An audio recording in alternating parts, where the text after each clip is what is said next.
We'll get started again. You're stuck with me again. I am bouncing between our office at Lifestyle Way and here, live cases.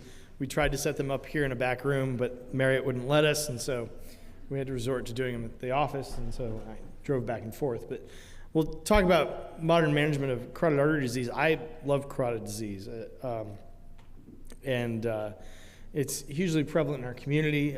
If you think about it, Chattanooga in this region, the southeast, has a higher prevalence of strokes than anywhere else in the country. At one point, Erlanger was the second highest volume stroke center in the country. Now that's been taken up by other hospitals providing stroke care, like Memorial and whatnot, but it's still, the area itself is incredibly high volume for stroke. And so how to identify carotid disease? You know, oftentimes it begins in an outpatient center, by auscultating a bruit or interrogating a patient's transient ischemic symptoms, and then goes into imaging and then goes into potential either long-term observation or surgical intervention. And it's the reason we get so concerned about it, the slide's loading extremely slowly. There you go. So the carotid artery disease that we as vascular surgeons manage is in the center portion of the neck, kind of a mid portion and the most common region where we find it is where the common carotid splits off into two and forms the external carotid and the internal carotid artery. The internal carotid artery, obviously, supplying blood flow to the brain. Stroke is a huge cause of death in the United States, and a huge number of strokes are secondary to carotid disease. Upwards of 50% of ischemic strokes are secondary to carotid artery stenosis.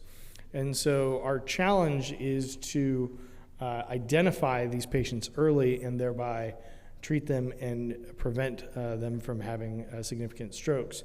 It's estimated that when a patient presents with a cerebrovascular attack, that they've had upwards of 14 mini strokes or signs and symptoms of strokes prior to actually having the stroke that got them lodged in the hospital. And of course, peripheral arterial disease is a systemic disease, and so management of all the other things are really important. So if you see a patient with significant carotid disease, think about them from a systemic point of view, not necessarily just a localized carotid artery disease.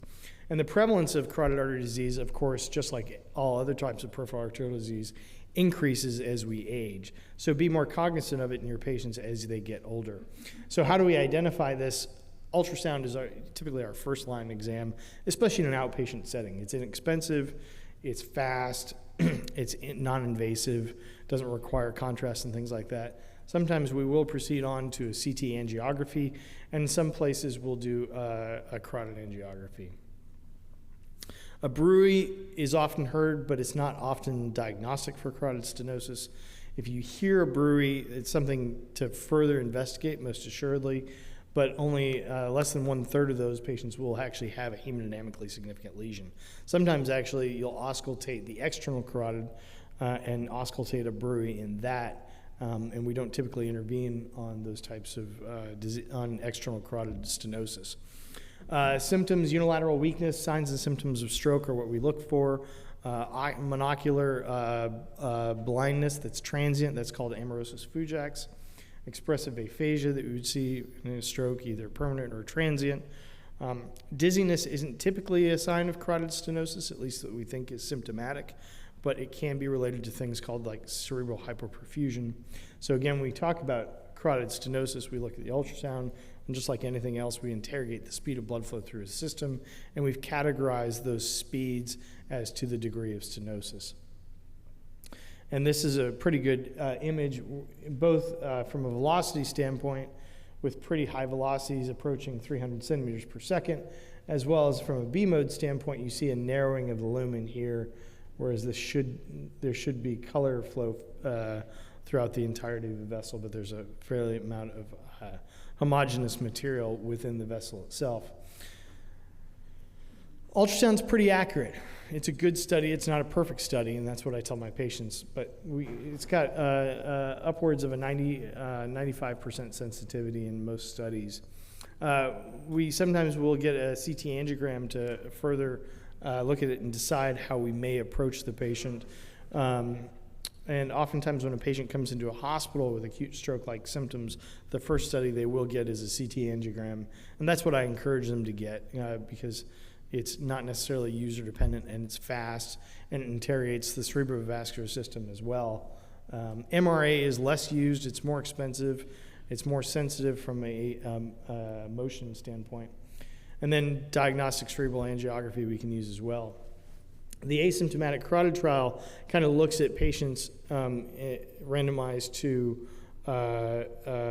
best medical management versus surgical intervention.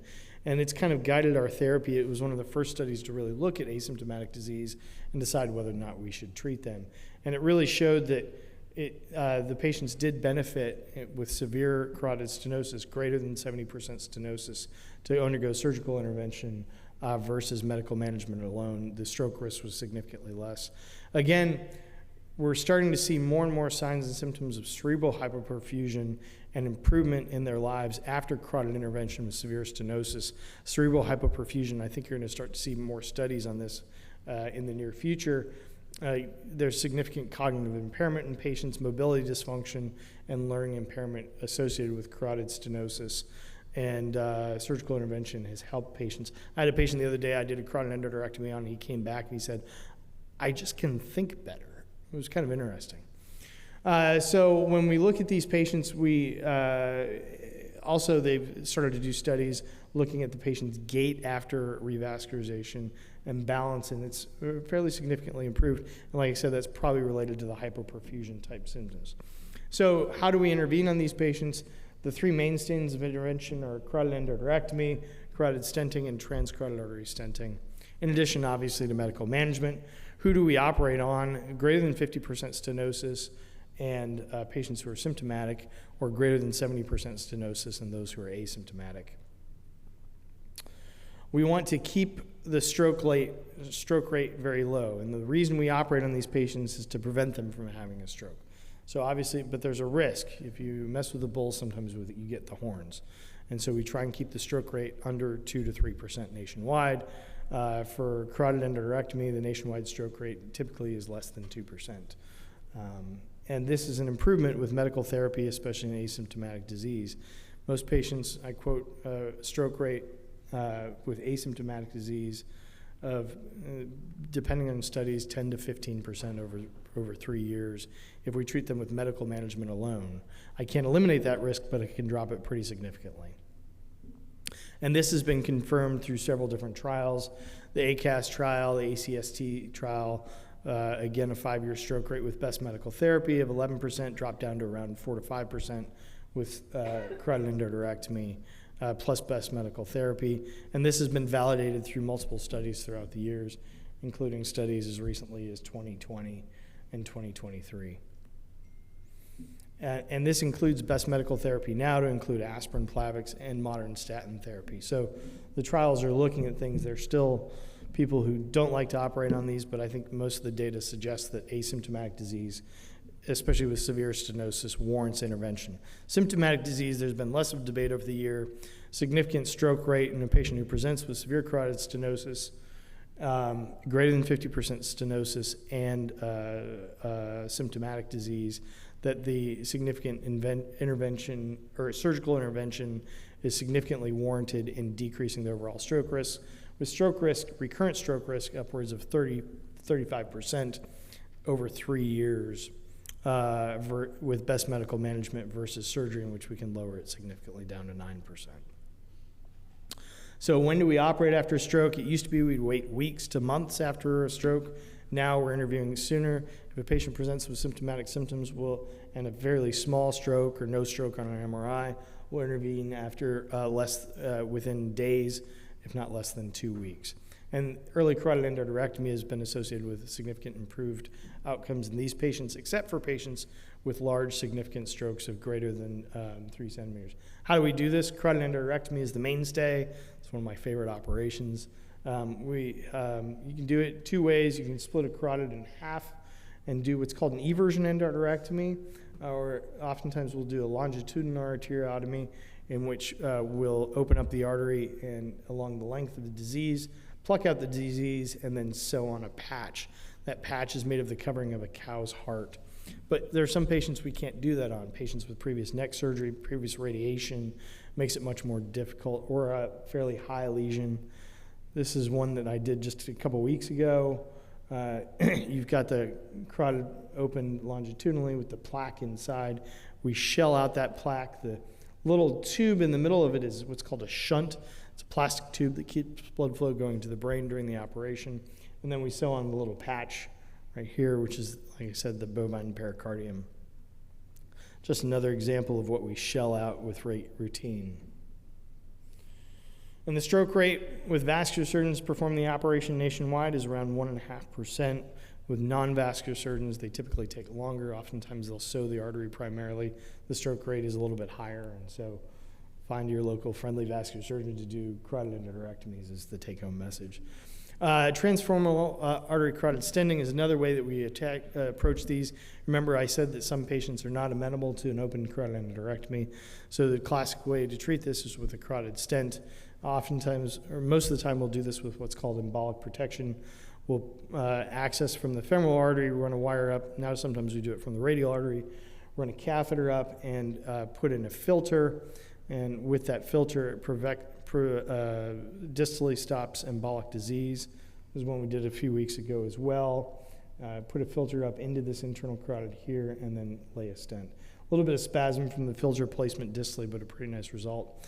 The filter, these are old generation filters. There's a newer generation filter coming out that's smaller pore diameter, but there is embolic debris that is sent distally when we do this sort of thing. So, but there's a little bit higher stroke rate with carotid artery stenting versus carotid endarterectomy, but we reserve it for sicker patients, not as healthy patients, which has led us to TCAR, transcarotid artery revascularization.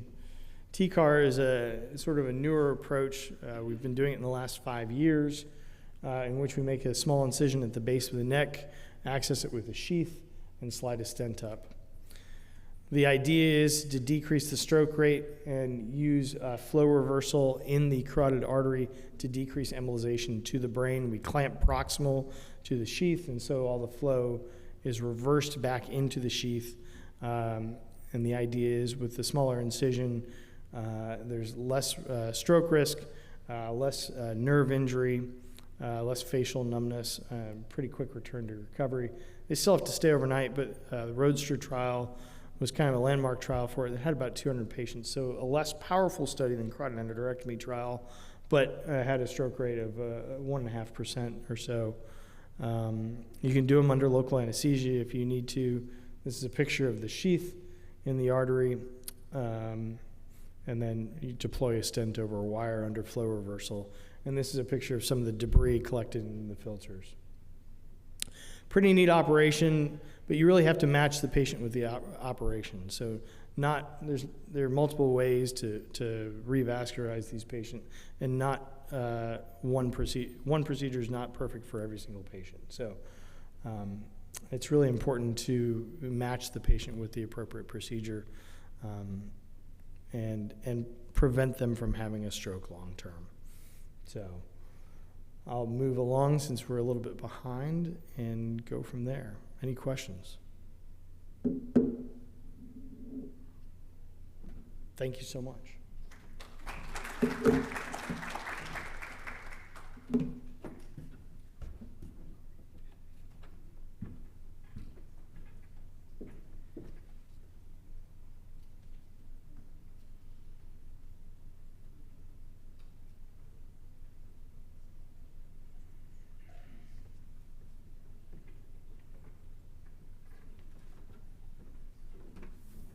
This thing work? Good afternoon, everybody. I'm going to first try to figure out how this thing works. Is it just the over button? Got it. Okay. Good afternoon. My name is Leah Lester. I'm going to speak today on transient ischemic attack workup, kind of what that looks like. It's going to be a guide to effective recognition, therapeutic interventions, and appropriate follow-up for our patients. So first, I'll start with kind of an intro. What is a TIA? Temporary neurologic dysfunction due to brief interruptions in blood flow to the brain. A lot of times we differentiate this between a stroke due to about how long the symptoms last. Most of them less than 60 minutes. Most are going to be less than 24 hours. As far as the epidemiology is concerned, certain demographics are going to be more susceptible to TIAs. That includes African Americans. Typically, they're at a 1.4 times greater risk of TIAs compared to Caucasian Americans. Of course, age is going to also increase your chances of potentially having TIAs as well as other risk factors. And actually, in 2023, there's been reported of about 240,000 TIAs, but of course, these resolve relatively quickly, so a lot of them probably go unreported and undiagnosed. So the clinical presentation of kind of what we're looking at for these patients that come to the emergency room would be some balance issues, visual disturbances, facial drooping, arm weakness, hemiparesis, may have some speech disturbances, some dysarthria or aphasia. And time is the biggest thing. Time is brain. Time is the biggest thing on getting these patients seen in the emergency department and diagnosed quickly. So a part of that, kind of what starts, it's going to be our physical assessment, as well as identifying potential risk factors for these patients. So mentioned age, a lot of them are going to come to the emergency room, hypertensive, smoking is a risk factor, CAD, PAD, diabetes, AFib, obesity, and high cholesterol. And just to touch base on some chronic disease here in Hamilton County alone, obesity is our number one chronic disease. 37% of our population residents are considered overweight, with 36% being considered obese. The prevalence rate for diabetes is 11%. Of course, that was in 2022, so likely maybe a little bit higher now. 2021, we're at 4% higher prevalence rate for hypertension compared to the rest of the United States, and then 23% of our residents in 2021 reported no additional physical activity outside of just the day-to-day going to work and coming back home. And have these great pictures up here, Alabama, Georgia, and Tennessee, just because these are a few states that are mentioned a part of what they call the stroke belt. So it's definitely something that our residents are experiencing and dealing with. And residents in the stroke belt are 2 times likely more to have a stroke than those anywhere else in the United States.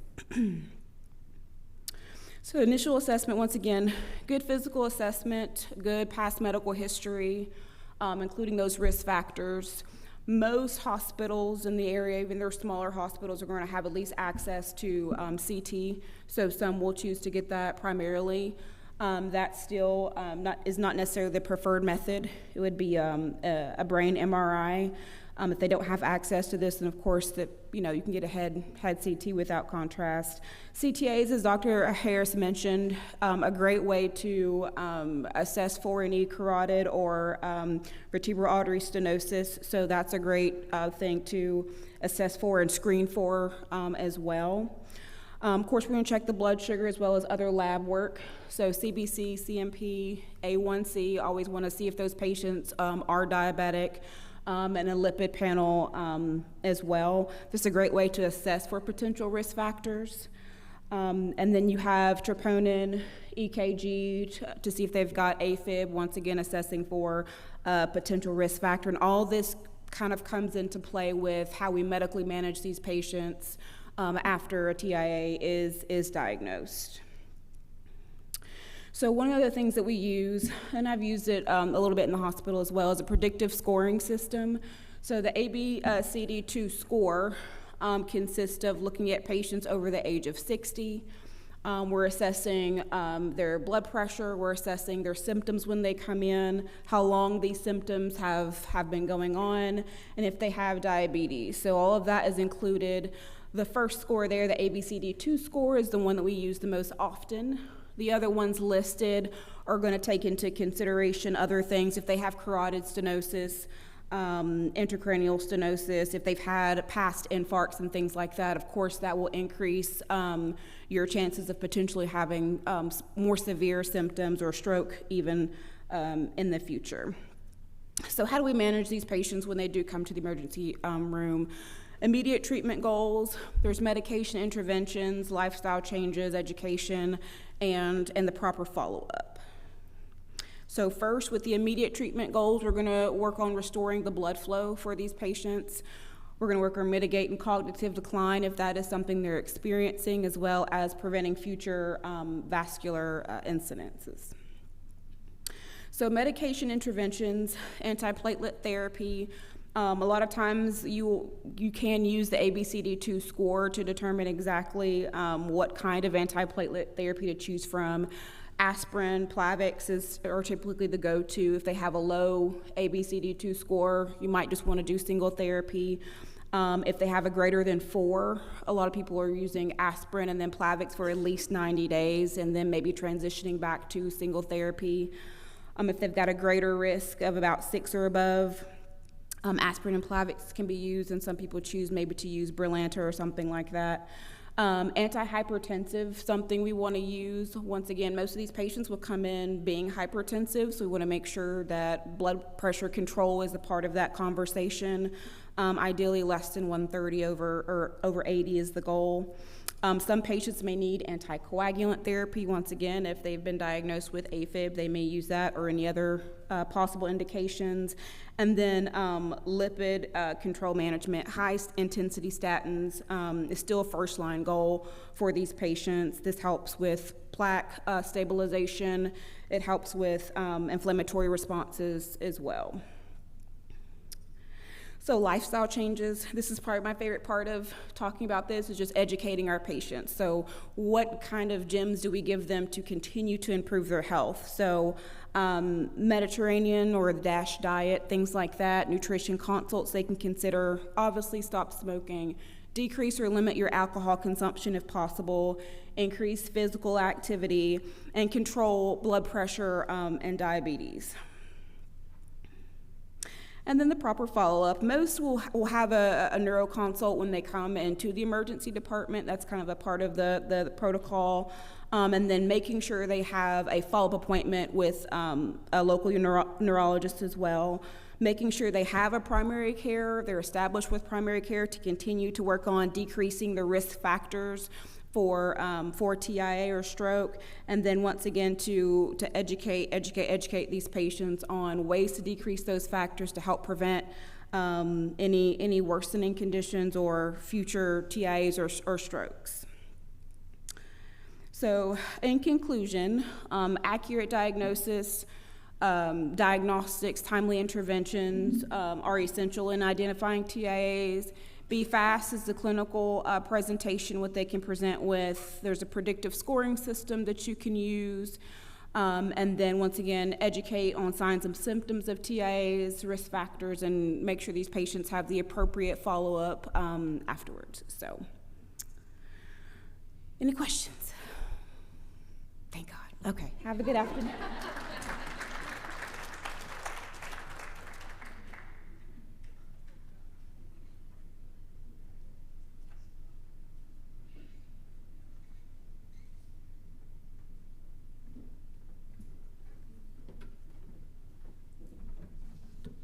Good afternoon, my name is Bency Joseph, and I'm going to just let you guys know I'm like an 8-month-old baby at the Vascular Institute. I'm pretty much a brand new person, so bear with me. I'm going to talk to you guys about mesenteric artery disease.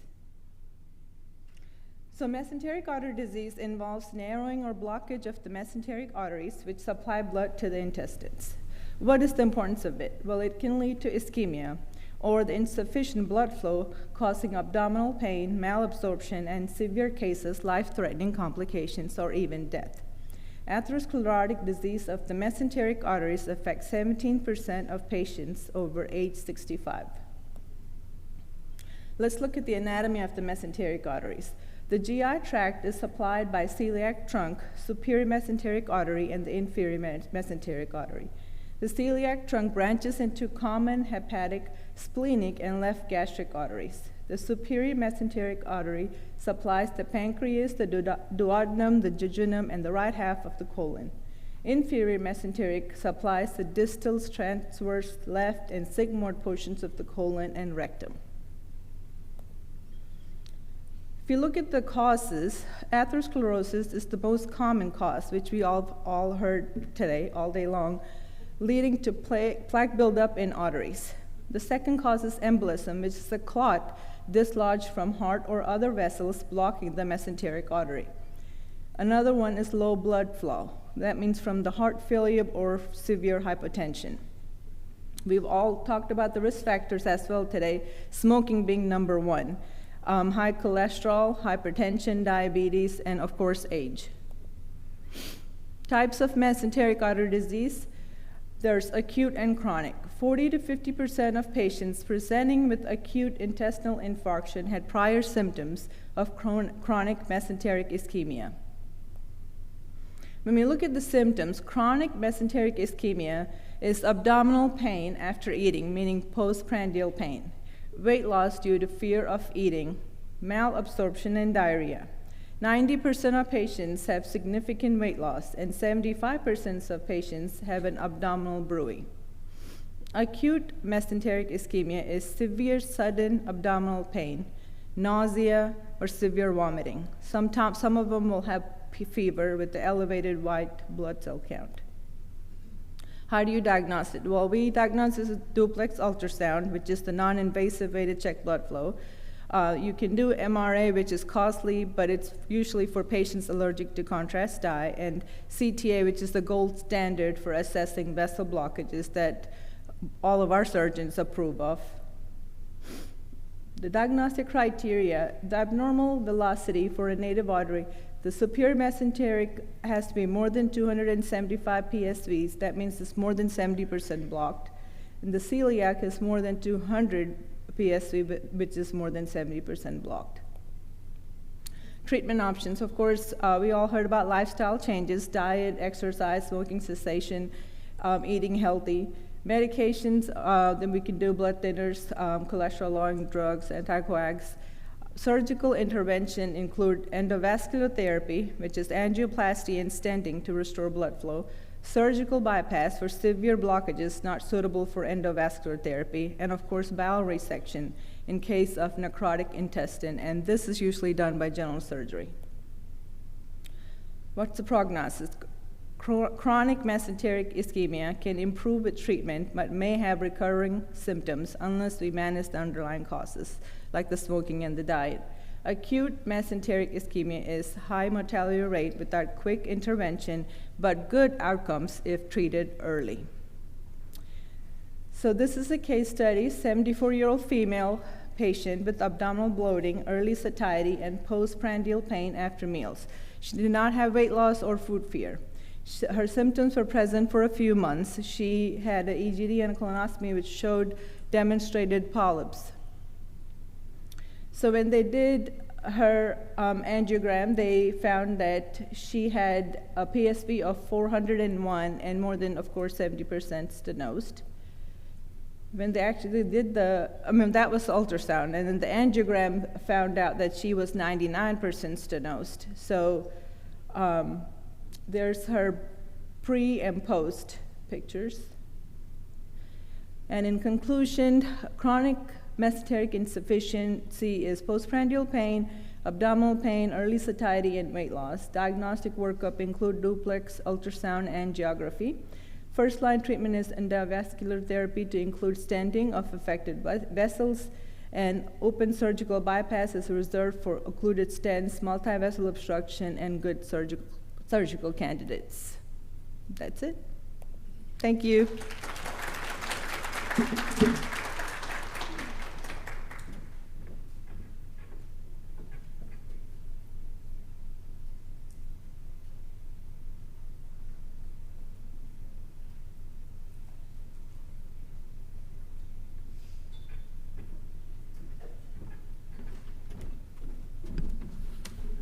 Good afternoon, everyone. I'm Rishabh Shah. I'm one of the general and bariatric surgeons at Memorial. And as a general surgeon, I do have to say I appreciate it very much when I don't have to deal with what was just presented. So thank you to the vascular surgeons for taking care of that ahead of time. I'm presenting today on median arcuate ligament syndrome. It's funny how I kind of got involved with Dr. Lassar in this. He might not even remember, but he saw me sitting in the surgeon's lounge at Memorial, and I was a brand new member of the staff, and he came in, he said, "Oh, are you waiting for your attending to start surgery?" But it kicked off a conversation, and we've taken care of a good number of patients over the years. I'll get right into it. So median arcuate ligament syndrome, also called celiac artery compression. It's identified by in people who have chronic recurrent abdominal pain and with evidence of celiac artery compression by the median arcuate ligament. And the median arcuate ligament, as the aorta goes from the thoracic cavity into the abdominal cavity, it passes through the diaphragm, and the opening into the diaphragm, the aortic hiatus, where it crosses over on top, is called the median arcuate ligament. And in patients who struggle with this, they either have the celiac artery, which is the first major branch of the aorta into the abdomen. It either comes off too high, or the median arcuate ligament is too low, 6 to 1, half to a dozen the other. And you have the triad of postprandial abdominal pain, weight loss, and some places will say food fear or fear of eating, fear of meals, or you can hear an abdominal bruit. They can also have nausea, vomiting. But because the symptoms are so vague, it really does need to be more of a diagnosis of exclusion. So when somebody is referred to me from the Vascular Institute for median arcuate ligament, these are the things that I'm looking for. Have they had an abdominal ultrasound? Is it just their gallbladder that's bothering them? Have they had a GI workup, an upper and lower endoscopy? Do they have, IBD, celiac disease, ulcer disease, any of the other gastrointestinal typical diseases? Do they have gastroparesis that's causing them to have these symptoms? Have they already had a cholecystectomy or not? And then have they been treated for a variety of diseases, GERD, pancreatic insufficiency, IBD, and et cetera? Not usually, every time somebody comes from Vascular Institute, they'll already have a mesenteric duplex. And what you'll see is at baseline, they'll have an elevated peak systolic velocity. And then the technologist will ask them to take a deep breath, and the velocity normalizes. So when they take a deep breath, I'm going to go back a few slides. When they take a deep breath, the median arcuate ligament to the right and to the left of the artery will actually move laterally, and the artery will move down, and so they'll have less compression of that artery with that motion.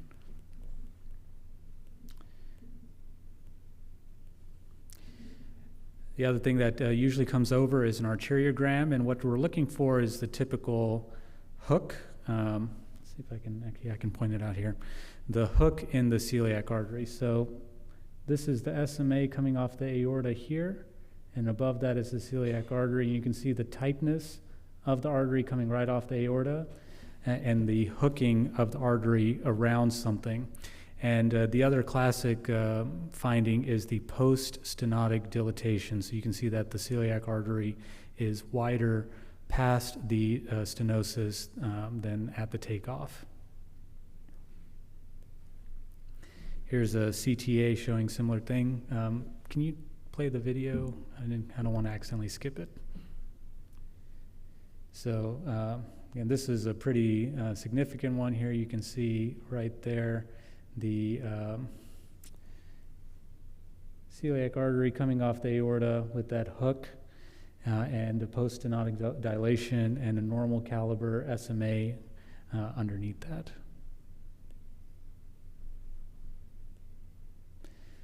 So why should this cause symptoms? And it's kind of apropos that this follows the mesenteric ischemia talk, because we have redundancy built into our vasculature in our GI tract.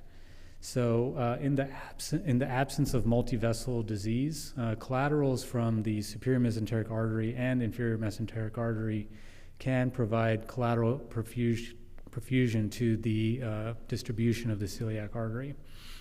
Furthermore, there are some studies that have shown that you don't actually have that much of an increase in blood flow in the celiac artery in the postprandial state. So is malperfusion, ischemia, really the reason that people have the symptoms that they do?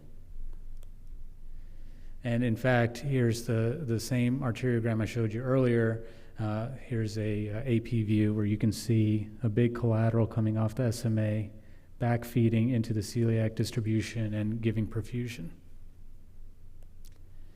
So many surgeons, including myself, believe that the real culprit of the pain is the celiac plexus. It's a ganglion and plexus of nerves that sit above the celiac artery that provide innervation to the GI tract. And the thought is that that median arcuate ligament being on top of those nerves chronically irritates, causes chronic pain, and with meals, easy irritation of that ganglion plexus.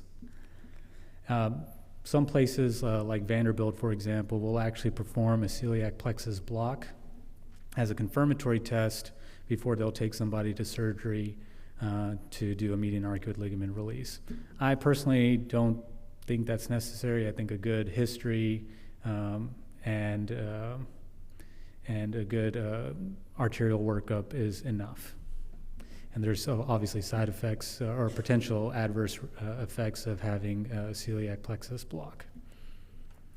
So what are the treatment options for this? You can have an open ligament release plus or minus arterial reconstruction. And my understanding is before I started doing these in Chattanooga, this was what was done for people with median arcuate ligament syndrome. And just recently I sent somebody back to Vascular Institute for this because they had intrinsic narrowing as well. They had arteriosclerosis. And so I believed in that situation that a reconstruction would probably be better than just opening up the ligament. Endovascular stenting is another option. And then, of course, a minimally invasive ligament release. And I always do my best to make sure I do a good celiac plexus division. So I'm going to show a short video about the surgery. I just wanted to orient everybody to what they're seeing. I basically rotate the stomach anteriorly, and I get down to the left gastric artery. I follow the left gastric artery down to the celiac axis, and then divide the tissue over the celiac artery up to the aorta. You mind pressing play again? Thank you. So here I am underneath the stomach, and you can see to the screen left of my instrument is the left gastric artery. I'm opening up the peritoneum there, and I'm getting back. In the back of the picture here, you see the fibers of the aorta, and I'm slowly just getting down to where the aorta is. Obviously this is an area that is highly vascular, and so I really do try to make sure that we're going in for the right reasons. Here, as I'm spreading down there, you can see the shiny white of the aorta coming into view. And then this is more proximal. This is over the celiac artery right before it starts to branch. You can see these thickened fibers of the celiac plexus. I'm dividing, kind of dissecting them free, and then I'll go in with my cautery device and ligate them. Yeah, so making sure that we're going in for the right reason. The reported efficacy of this surgery is 75%. I think a lot of that is not dividing the celiac plexus. So here you can see the celiac trunk going into the aorta. It's kind of hard to make out here, but you can actually see an indentation into the celiac artery where the band was going across. And I think that's the situation where if it continues to be a problem, post-release stenting, endovascular stenting is helpful. So this is that patient before and after. You can see the hooking of the artery there, and then after, you can see how the celiac artery has straightened out. So before and then after right there. Reasons not to pursue ligament release, like I talked about: intrinsic narrowing, arteriosclerosis, inconsistent symptoms, lack of symptoms, incomplete workup, references, and thank you. Rishabh, thank you. That was great. Well, I'm going to have you come up. Leah, you did not get off the hook. You're going to have questions. If you're still here, did you run away? She ran away. All right, she's in trouble. Rishabh, thank you for that talk. We asked you to do this. We pretty much send all of our patients to you because you do great work, and it's a combined approach. A lot of times when we do our diagnostic angiogram first is to see, is there, first of all, prove that it is a median arcuate ligament syndrome, and then see if it's actually very proximal. It's very proximal to the aorta. Sometimes Will and I can just stent that and get them through that without the ligament release. If it's further along the chain, further out that artery, that artery's been compromised and damaged. We need that ligament off, and then as they come back, we re-ultrasound them to see, is that artery functional? And if it is functional and their symptoms are gone, home run, you got it, we're done. If they're not done, if they're not better, then we often stent that segment and try to reestablish that flow. And honestly, I think the celiac artery plexus is part of this.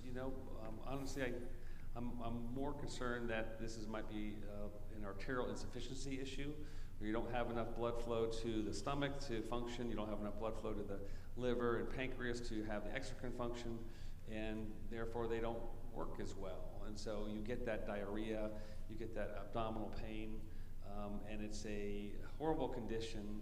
It's not a disease, it's a syndrome. It's a constellation of symptoms. But many patients have been searching for years to find somebody to actually help them. But thank you for your expertise in doing that. Thank you. And again, it's pretty rare. In 4 years, I've done, I think, 16 that we've done together. So exceptionally rare thing to happen. Yeah, we're building a series. Having done quite a few of the open operations, it's a very morbid procedure when you do it from an open standpoint, and patients seem to do much better when you do it from a minimally invasive standpoint, either laparoscopically or robotically, however. And then even if there is disease in the artery afterwards, if the artery is chronically diseased, you can go back in and stent them afterwards. And the reason we don't stent them initially is because that ligament can actually crush the stent over time and damage the stent, and then you've got a really bad problem. And so having Dr. Shah open up that ligament initially, then you can go back in afterwards and interrogate them. If we did the open procedure, one way we would do, there are a couple different ways to do the open procedure, but it obviously involves a midline incision, and you come down on top of the artery. It's fairly impressive when that ligament releases. It's a fairly tremendous amount of force that it places on that artery. And then sometimes we can put an ultrasound probe when we're doing it open on the artery itself and see if the artery is diseased, like a hockey stick probe. And then you can do either a little endarterectomy on the vessel. You have to put a side clamp on the artery itself, or sometimes you actually have to do a bypass from one part of the artery. But then you're allowing the bypass to stay open and things like that, and I've seen those go down. And so really staying minimally invasive is the best possible option for them, for the patients, especially in a long term. So Rishabh, my first memory of you was not that question that you pointed out to me, but I remember the fact that, hey, this is the guy who does the minimally invasive operations in the foregut, and I'm like, good, because we need somebody like you in town, and we've got a lot of patients that have this problem. When you said that, it kind of reminded me of my kids when I was a vascular fellow, and I'd been a doctor for 8 years, and they kept asking me when I was going to be a real doctor. And it's like, then they would laugh and they'd run away. But so if I embarrassed you, I did not mean to. We appreciate you and your efforts, for our patients.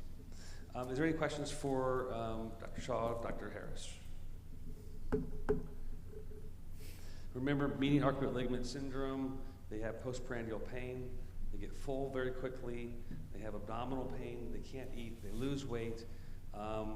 They come with a psychiatrist sometime because they think they're crazy, because they have pain and nobody can figure it out. So it's one of those things that is misunderstood, and I'm so glad that you actually helped do this. Thank you. Thanks, man. Appreciate it. Thank you.